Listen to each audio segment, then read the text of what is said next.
kamu pasar bebas itu apa?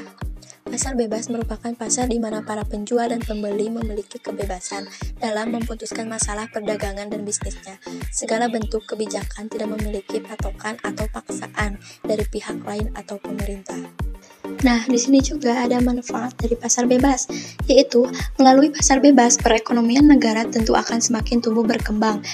Karena adanya kebebasan untuk setiap orang agar dapat mengelola sumber daya produksi yang dimiliki untuk memperoleh kekayaan. Hal ini tentu juga akan meningkatkan kreativitas masyarakat serta produsen untuk menghasilkan produk-produk yang berkualitas agar bisa bersaing di pasar internasional. Pasar bebas menciptakan persaingan yang jauh lebih ketat di antara para perusahaan. Pasar bebas juga dinilai efektif dan efisien bagi pengusaha karena tindakan yang mereka lakukan berdasarkan prinsip ekonomi masing-masing. Dampak pasar bebas terhadap Indonesia.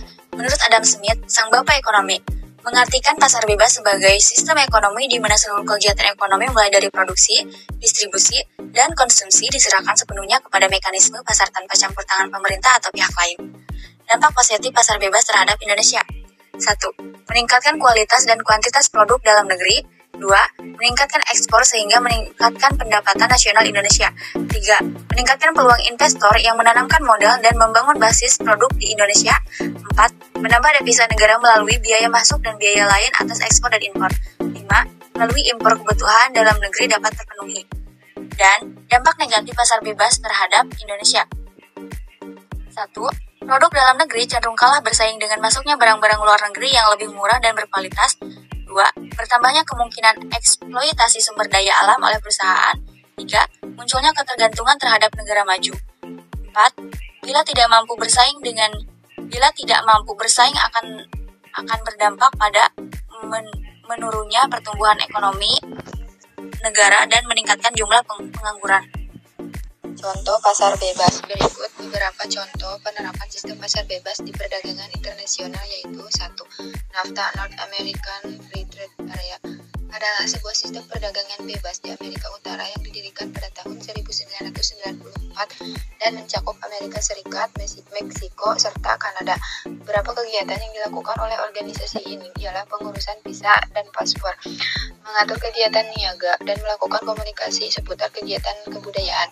2. APEC Asia Pacific Economic merupakan sebuah kerjasama ekonomi antara 21 negara di wilayah Pasifik yang bertujuan untuk membangun hubungan erat antar negara sekaligus meningkatkan pertumbuhan ekonomi serta untuk mendorong perluasan perdagangan bebas di kawasan Asia Pasifik.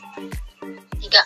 European Union atau Uni Eropa adalah perjanjian pasar bebas yang terjalin di antara 28 negara di bawah kawasan Eropa.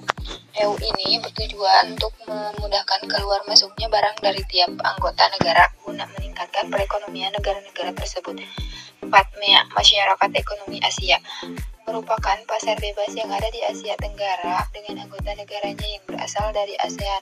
Pasar bebas memungkinkan terjadinya proses penjualan barang dan jasa antar anggotanya yang tanpa dikenakan tarif. 5. CAFTA China ASEAN Free Trade Area. Sesuai namanya, pasar bebas ini adalah perjanjian perdagangan antara China dengan negara-negara di ASEAN. Organisasi ini mengatur kerjasama antara anggotanya agar dapat melakukan kegiatan perdagangan bebas tarif bea untuk produk-produk yang masuk dari China maupun ASEAN. Ciri-ciri pasar bebas. Kepemilikan alat dan sumber produksi bebas dimiliki oleh semua pihak. Adanya persaingan untuk mendapatkan keuntungan sebesar-besarnya.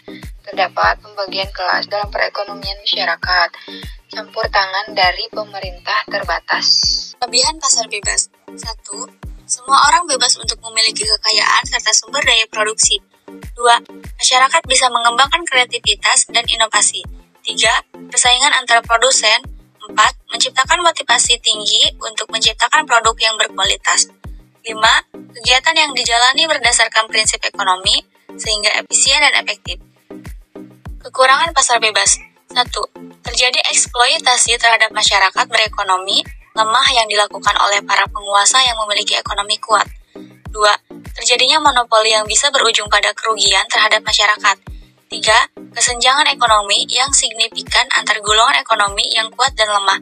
4. Perekonomian cenderung tidak stabil sehingga menimbulkan masalah dalam pasar. 1. Memberikan kebebasan kepada masyarakat untuk melakukan kegiatan ekonomi, khususnya impor dan ekspor.